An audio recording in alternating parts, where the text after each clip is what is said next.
नमस्कार दोस्तों, स्वागत है आपका एक बार फिर आज के मेरे इस वीडियो में। दोस्तों आज है सैटरडे और सैटरडे को आपको पता ही है कि आपके कमेंट्स मैसेज जो होते हैं, यानी कि जो भी आप क्वेश्चंस मेरे से पूछते हैं उन्हीं के ऊपर वीडियो बनाने की मैं करता हूं कोशिश। तो इस हफ्ते बहुत सारे कमेंट्स क्वेश्चंस आए थे न्यू अपॉइंटमेंट के लिए, यानी कि बैंकों में जो नई अपॉइंटमेंट हो रही है उसमें जो लोग सेलेक्टेड हो गए वो क्या करें, ज्वाइन करें ना करें। बहुत सारे सवाल उनके मन में चल रहे हैं, बहुत सारे साफ शंकाएं उनके मन में चल रही हैं। उनके पेरेंट्स परेशान हैं, वो खुद परेशान हैं कि आखिर हम करें तो क्या करें, ज्वाइन करें नहीं करें, क्या करें साहब। बड़ी दुविधा है, बड़ी शंका है। तो इन्हीं सब बिंदुओं पर दोस्तों इस वीडियो के माध्यम से करेंगे चर्चा। देखो दोस्तों, मैंने आपको बताया है पिछली जितनी भी बैंक प्राइवेटेशन की मेरी वीडियो आई हैं, आप जाके पहले उन्हें देखिए। उसमें आपको सारी चीजें पता चलेंगी कि ये जो प्राइवेटेशन की खबरें हैं ये कब से आनी शुरू हुई थी, इन खबरों का क्या प्रभाव है और ये आगे कब तक चलेंगी। देखो दोस्तों, मैं बता रहा हूं आपको कि ये बैंक प्राइवेटेशन एक बहुत ही सेंसिटिव मुद्दा है। कोई भी सरकार अपने कार्यकाल में बैंकों का प्राइवेटेशन या निजीकरण नहीं मेरे ख्याल से कर सकती। पहली चीज, अब ये खबरें आ रही हैं कि सरकार बिल ला रही है, ये एक बात की बात है। वो बिल किस चीज पे आएगा उसके ऊपर भी मैंने वीडियो बना रखी है, आप जाके उसे भी देख लीजिए। मैंने आपको क्या कहा कि ये जो बैंकों का प्राइवेटेशन है ये बहुत सेंसिटिव मुद्दा है, बहुत सेंसिटिव मुद्दा है। बैंकों का प्राइवेटेशन साहब मैं तो ये सोच रहा हूं कि ये होगा, संभव कैसे होगा भाई। सरकार है, सरकार कुछ भी कर सकती है, लेकिन दोस्तों ये बहुत कठिन है, ये बहुत सेंसिटिव मुद्दा है कि कोई भी सरकार अपने कार्यकाल में किसी भी बैंक का प्राइवेटेशन कर दे। बहुत ही कठिन कार्य है। आप देखिएगा कि जो ये खबरें निकल के आ रही हैं लगातार कंटिन्यूटी में, आज से नहीं कम से कम एक साल मुझे वीडियो बनाते हुए हो गया बैंक प्राइवेटेशन को लेकर, और खबरें लगातार आ रही हैं। उन खबरों का क्या असर पड़ रहा है वो मैंने आपको पिछली वीडियो में बता दिया है। बैंकों को मजबूती किस तरह मिल रही है, इनडायरेक्ट रूप में बैंकों के पास कहां से वो पैसा आ रहा है, और ये जो खबरें हैं ये अभी कुछ दिन और चलेंगी। यानी कि अगर आप ये सोच रहे हो कि ये प्राइवेटेशन की खबरों का दौर खत्म हो जाएगा तो ये अभी संभव नहीं है, ये अभी बहुत लंबा चलेगा। तो आप क्या जब तक चुपचाप बैठे रहोगे? क्या अगर आपको अपॉइंटमेंट मिली है एक अच्छी पोस्ट पे तो आप क्या उसे ज्वाइन नहीं करोगे? आपके पास अपॉर्चुनिटी है, ब्राइट फ्यूचर है बैंकिंग सेक्टर में। कोई असिस्टेंट मैनेजर के पद पर सिलेक्ट हुआ है, कोई ऊंची ऊंची पोस्ट पे सिलेक्ट हुआ है। क्या आप चुपचाप बैठे रहोगे यही सोच के कि कब ये प्राइवेटेशन का मुद्दा खत्म होगा, कब 2 बैंक प्राइवेटेशन होंगे उसके बाद ही मैं ज्वाइनिंग करूंगा? ऐसा नहीं है, ऐसा नहीं है मेरे दोस्त। आपको ज्वाइन करना ही पड़ेगा। सिर्फ आप ये मान के चलिए कि जिस बैंक में आप ज्वाइन कर रहे हो उसके बॉन्ड, नियुक्ति पत्र, सारी चीजें आपको अच्छी तरह पढ़ के ही ज्वाइन करना है। अभी एक एग्जांपल मैं आपको बताता हूं आईडीबीआई का। अभी एक क्वेश्चंस मेरे पे आया था कि सर हमारा आईडीबीआई में मेरा असिस्टेंट मैनेजर के पद पर सिलेक्शन हुआ है और बैंक ने ये कहा है कि आपको नियुक्ति से पहले एक कोर्स करना पड़ेगा और उस कोर्स को करने के लिए आपसे आईडीबीआई आपको लोन देगा।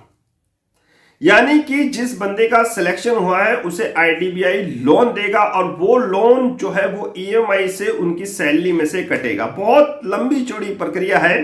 व्हाट्सएप पे मैंने बहुत अच्छी तरह से आपको समझा रखी है कि इसका मकसद लोन बुक को बढ़ाना है। तो ये थोड़ा सा शंका मैंने दिमाग में पैदा करता है। बस इसी वजह से मैंने आपसे कहा है कि जो भी नियुक्ति आप करें, जहां पर भी आप ज्वाइन करें, सबसे पहले नियुक्ति और बॉन्ड को अच्छी तरह पढ़ लें। अब बताइए, असिस्टेंट मैनेजर की एक पोस्ट है, आईडीबीआई कह रहा है पहले आपको उसका एक कोर्स करना पड़ेगा, उसके लिए आपको एक स्टाइफंड दिया जाएगा, एक 2-3 हजार रुपए का स्टाइफंड मिलेगा। सैलरी आपकी जब कोर्स कंप्लीट हो जाएगा उसके बाद से शुरू होगी, लेकिन उस कोर्स को करने के लिए बैंक से आपको लोन लेना पड़ेगा। वो लोन की ईएमआई आपकी सैलरी से कटेगी। इसका क्या मतलब है? क्या मतलब है? बैंकों को आय का स्रोत कहां से लाया जाए, लोन बुक किस तरह बढ़ाई जाए, यही तो समझ में आ रहा है। यही चीज तो समझनी है मेरे भाई। तो इन चीजों को जानने और समझने के बाद तभी आप नियुक्ति वहां लें। रही बात कि बैंक का प्राइवेटेशन होगा तो क्या होगा, अगर आईडीबीआई बैंक को पूरी तरह प्राइवेटाइज कर दिया जाएगा तो क्या होगा। देखो दोस्तों, एक बात मैं आपको बता दूं, मैंने आपसे शुरू में क्या कहा, मैंने आपसे शुरू में यही कहा, यह प्राइवेटाइजेशन एक बहुत लंबी प्रक्रिया है जो अभी यहां थमने वाली नहीं है, बहुत दिनों तक ये चलेगी, खबरें आएंगी, लगातार आएंगी। आपको घबराना नहीं है इन खबरों से। आप अगर बैंकिंग की तैयारी कर रहे हो तो आपको पीछे अपने कदम नहीं हटाने हैं, क्योंकि सरकार का मकसद है कि इसको, जो बैंक प्राइवेटाइजेशन है, इसको कुछ दिन खींचा जाए जब तक सिचुएशन नॉर्मल ना हो जाए। अब सिचुएशन कब नॉर्मल होगी ये भगवान ही जानता है, क्योंकि अभी थर्ड वेव की आने की संभावना चल रही है कोरोना की। सरकार चाहती है कि किसी ना किसी तरह बैंकों की आर्थिक स्थिति को मजबूत किया जाए, खबरों के आधार पर वो पॉसिबल हो सकता है, और इसीलिए सरकार जल्दी से जल्दी बैंकों का प्राइवेटाइजेशन नहीं कर सकती। ये प्रक्रिया अभी कुछ दिन चलेंगी, खबरें आएंगी, उन खबरों का असर उनके शेयर प्राइस पे होगा, इनडायरेक्ट रूप में बैंकों के पास पैसा जरूर आएगा। मुद्दा फिर वही आ जाता है कि हम क्या करें। जो हमारी अपॉइंटमेंट या ज्वाइनिंग हुई है, हमें आप बताइए कि सर हम क्या करें। मेरा आपसे यही कहना है, आप उसको ज्वाइन करिए, आप ज्वाइन करिए। अगर आप पहले से ही कहीं सेटल हैं, बहुत अच्छी पोस्ट है, आपको लग रहा है मेरा यहां पर ब्राइट फ्यूचर है, बैंक में मेरा ज्यादा ब्राइट फ्यूचर नहीं है, तो आप उसको ही प्रेफरेंस दीजिए। मतलब चुनाव करके देखिए कि आपको कहां सुटेबल लग रहा है, कहां अच्छा लग रहा है। क्योंकि बहुत से कमेंट्स, क्वेश्चंस मेरे पास ऐसे भी हैं, वो लोग ऑलरेडी पहले से जॉब कर रहे हैं और दोबारा से उनका किसी बैंक में सिलेक्शन हुआ है। तो मेरा कहने का मतलब है, आप चुनाव खुद करिए, आप देखिए कि मेरा ब्राइट फ्यूचर कहां है, मुझे कहां पर सहूलियतें ज्यादा मिल रही हैं, कहां पर मेरे फ्यूचर में ग्रोथ है, मेरा फ्यूचर कहां पर ब्राइट है। यह चीज आपको तय करनी पड़ेगी मेरे दोस्त।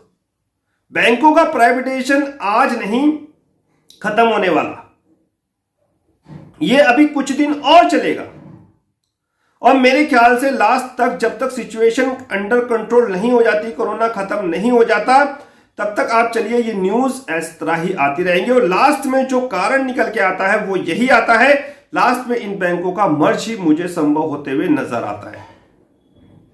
आप बात करेंगे कि आईडीबीआई पूरी तरह से प्राइवेट हो जाएगा, सरकार ने इसकी बिड वगैरह भी मंगाई है। जो आईडीबीआई में सिलेक्ट हुए वो इस तरह के क्वेश्चन अमूमन मुझसे करते हैं। देखो दोस्तों, मैं आपको बता दूं, ये एक प्रक्रिया, ये प्राइवेटाइजेशन की खबरों का ही एक हिस्सा है। बिडें आएंगी, ये इंटरेस्टेड होगी, ये बड़ी पार्टी आएगी, ये बड़ा घराना इस बैंक में इंटरेस्टेड, इस तरह की खबरें आएंगी, स्वाभाविक है, आनी है। इनसे आपको विचलित नहीं होना है, कभी घबराना नहीं है। ये खबरें इतनी जल्दी से शांत नहीं होने वाली, अब ये कुछ दिन और चलेंगी। अब आप देखिए कि कब तक ये कोरोना चलेगा। बैंकों को बचाना है, बैंकों को किस तरह बचाया जाए, बैंकों को किस तरह बचाया जाए। बैंकों को बचाया जाएगा, किसी भी तरह बैंकों में पैसा पहुंचा जाए। आईडीबीआई जो असिस्टेंट मैनेजर के कोर्स के लिए आपको लोन दे रहा है, वो क्या है, इनकम ऑफ सोर्स है। आईडीबीआई जो आपको असिस्टेंट मैनेजर के लिए कोर्स कह रहा है कि आपको कोर्स करना पड़ेगा, आपको बैंक से लोन लेना पड़ेगा, उसकी ईएमआई भले ही बैंक बाद में आपसे ले, लेकिन वो बैंक की लोन बुक को बढ़ाएगा। इस चीज को समझने की कोशिश करिए। ये देखिए कि मेरा फ्यूचर कहां पर ब्राइट है। अगर आप कहीं लगे हुए हैं, कहीं बैंक जो आपको पोस्ट दे रहा है उससे भी अच्छी जगह आप सेटल हैं, आपको लग रहा है मैं जहां सेटल हूं यहां से मेरा ब्राइट फ्यूचर है, मुझे बैंक में कम पैसा मिलेगा या बैंक में मेरा जो फ्यूचर है वो एक सीमित तक रह सकता है, तो आप अपनी जहां पर जॉब कर रहे हैं उसको प्रेफरेंस दें।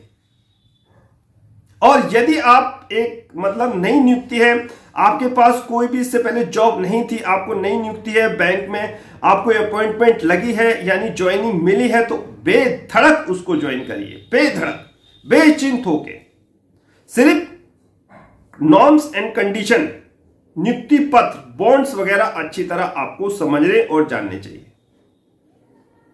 बेचिंत होके आप अपना ज्वाइनिंग लीजिए, कोई दिक्कत परेशानी वाली बात नहीं है। बैंक प्राइवेटेशन होने के बाद भी सरकार इस तरह की प्लानिंग करेगी। स्पेशली आप ये मत सोचिएगा कि प्राइवेटेशन ही कर देगी, ऐसा नहीं है। मैं एक प्रतिशत मान रहा हूं, 1% मात्र, कि अगर बैंक प्राइवेट करती भी है किसी बैंक को, वैसे ये चांसेस नहीं है। पहली चीज, कमेंट से क्वेश्चन इस बार आने लगेंगे मेरे पास कि अगर बैंक 1% भी करती है तो बैंक को सरकार अगर 1% भी बैंक को प्राइवेट करती है तो सरकार पूरी पावर अपने पास रखेगी, स्पेशली जो एम्प्लॉय हैं उनके हितों की रक्षा। मेन मुद्दा क्या है? मेन मुद्दा है एम्प्लॉय की रक्षा, उनके हितों की रक्षा। ऐसा नहीं है कि आनंद फानन में सरकार बैंकों को बेच देगी, प्राइवेट कर देगी, उनके जो कर्मचारी उनके हितों का ख्याल ही नहीं रखा जाएगा। सबसे मेन बड़ा मुद्दा यही है कि अगर सरकार प्राइवेटेशन करती है तो कर्मचारियों का क्या होगा। एक तरफ आप बैंकों को प्राइवेटेशन करने की बात कर रहे हो और दूसरी तरफ आप नियुक्ति पे नियुक्ति निकाल के लेके आ रहे हो, अपॉइंटमेंट कर रहे हो, तो इसका क्या मतलब है? भाई बैंक भी सोचता होगा कि जिस बंदे को मैं रख रहा हूं, आने वाले समय में ये बैंक प्राइवेट होगा तो इसका क्या होगा। भविष्य के साथ खिलवाड़ इस तरह नहीं होता मेरे दोस्त। कोई भी इस तरह आपके भविष्य के साथ खिलवाड़ नहीं कर सकता। ये एक प्लानिंग है, उस प्लानिंग से आपको घबराना नहीं है। प्राइवेटेशन एक प्रक्रिया है जो अभी कुछ दिन और चलेंगी। स्पेशली प्रक्रिया नहीं, स्पेशली खबरें आएंगी कि हम बिल ला रहे हैं, इस तरह के वो बिल किसी और के लिए होगा, या फिर आपको इस तरह के न्यूज सुनने और सुनाई देने को मिलेंगी कि बड़े बड़े घराने इसमें इंटरेस्ट हो रहे हैं, आरबीआई इसमें दखल अंदाजी कर रहा है। देखो, ये खबरें आनी स्वाभाविक है और आनी भी चाहिए। देखो, किसी ना किसी रूप में, इनडायरेक्ट रूप में बैंकों में मजबूती प्रदान होनी है, और इस खबरों का क्या असर होता है वो मैंने आपको पिछली वीडियो में बता रखा है। तो कुल मिला के जो समरी या निचोड़ इस वीडियो का निकल के यही आता है कि जिनकी सरकारी नौकरी या जिनको अपॉइंटमेंट मिला है बैंकों में, वो बेधड़क उसको ज्वाइन करें। बस सिर्फ ये है फर्क कि उस ज्वाइनिंग पत्र को आप अच्छी तरह पढ़ लें, बॉन्ड को अच्छी तरह समझ लें, क्योंकि बहुत सारे ऐसे बैंक हैं, जैसे स्पेशली अगर मैं आज आईडीबीआई की बात कर रहा हूं, इसमें जो स्टेक है वो एलआईसी का है। आपको कुछ एलआईसी का भी वर्क करना पड़ सकता है। इस चीज को ध्यान में रखिए। शुरू में मैंने आपसे क्या कहा, इन चीजों को आपको समझना पड़ेगा कि मुझे कहां अच्छा लग रहा है, बैंक में अच्छा लग रहा है या जहां मैं सेटल हूं वहां अच्छा लग रहा है। देखो दोस्तों, जो नए हैं, जिनको पास कोई जॉब नहीं है, उनको सिलेक्शन हुआ है तो उनकी खुशी का तो ठिकाना नहीं है कि मुझे बहुत अच्छी जॉब मिली है। उनको तो ज्वाइन करना ही करना है, कोई दिक्कत परेशानी वाली बात नहीं है। लेकिन अगर आप कहीं सेटल हैं तो फिर आप अपने खुद को सोचिए, मंथन करिए कि मैं कहां अच्छी जगह सेटल हूं। बैंक मेरे लिए बेटर विकल्प है या जहां मैं सेटल हूं वो मेरे लिए बेटर विकल्प है। मेरे लिए अच्छी चीज क्या है, सब चीज को समझिए। कोरोना काल की विपत्ति को देखिए कि कोरोना काल में कितने लोगों की जॉब चली गई थी, क्या हर्ष हुआ था, क्या किसी भी बैंक एम्प्लॉय की जॉब करी। इन सब पॉइंट्स पे गौर कीजिए। हर पॉइंट्स मैं अगर आपको यहां बताऊं तो वीडियो मेरे ख्याल से 4-5 घंटे भी कम पड़ जाए। इन चीजों पे मंथन करिए। किसी भी बैंक प्राइवेट कर्मचारी की क्या नौकरी चली गई थी, आपका भविष्य सुरक्षित कहां है, जहां आप नौकरी कर रहे हो वहां है या बैंकों में आपका ज्यादा भविष्य सुरक्षित है, पैसा आपको कहां ज्यादा मिलेगा, फैसिलिटीज आपको कहां ज्यादा मिलेगी, वर्कलोड कहां पर है, यहां जहां आप काम कर रहे हो या बैंकों में। देखो, काम तो हर जगह करना पड़ेगा, जहां आप हो वहां पर भी आपको काम करना है, या जहां आप जा रहे हो आपको काम वहां पर भी करना है। सिर्फ आपको लगन मेहनत की कोई कमी नहीं होनी चाहिए। तरक्की और जो मेहनत होती है जो तरक्की और प्रमोशन मिलता है ना दोस्तों, वो मेहनती लोगों को ज्यादा मिलता है, और आप में मेहनत करने की कोई कमी है नहीं, तभी तो आपका सिलेक्शन हुआ है। आप मुझे बताइए कि अगर आपके अंदर कोई दिक्कत परेशानी होती तो क्यों आपको बैंक कहता कि आइए साहब मेरे यहां नौकरी कीजिए। आप काबिल हो इसीलिए बैंक आपको अपॉइंटमेंट दे रहा है। बैंक आपके भविष्य के साथ खिलवाड़ नहीं कर सकता।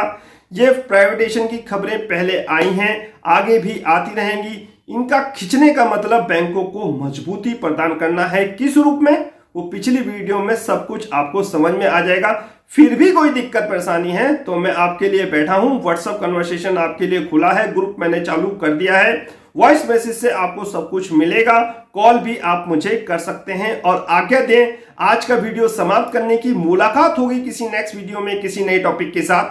तब तक कीजिए इंतजार। फाइनली नमस्कार।